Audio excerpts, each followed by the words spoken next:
2024. Une découverte stupéfiante dans une abbaye près de Poitiers. Quelques 350 malades de Parkinson ou d'Alzheimer qui testaient des molécules aux effets inconnus. Oui, un essai clinique sauvage, illégal, qui vient d'être interdit par l'Agence du médicament. Il était mené par une structure, le fonds Josepha, avec à sa tête le professeur Henri Joyeux, connu pour sa bataille anti-vaccin. Hélène Terzian.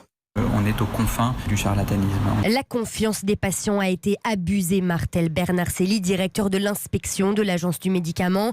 Des malades d'Alzheimer ou de Parkinson reçus dans une abbaye à qui l'on pose un patch contenant une molécule censée traiter leur maladie, suivie le lendemain matin d'une prise de sang. Et c'est au moment où nous avons inspecté le laboratoire qui recevait ces échantillons sanguins que nous avons pu mettre en évidence la pratique d'un essai clinique dans l'illégalité la plus complète. Nous ne savons rien sur cette molécule, donc un risque pour la santé des participants ne peut pas être exclu. L'ANSM a demandé l'arrêt immédiat de cette expérimentation menée par le fonds Josepha. Son vice-président, le professeur Henri Joyeux, se défend de pratiques douteuses. Il n'y a pas d'essai clinique.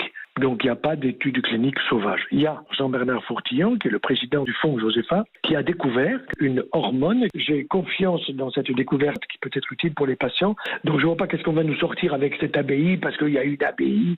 Il a trouvé un endroit où c'était pas cher pour faire ce qu'il avait envie de faire. C'est pas une étude clinique, ça n'a rien à voir. Les patients concernés ne doivent plus utiliser ces patchs et consulter leur médecin, insiste toutefois l'ANSM, qui a également saisi la justice.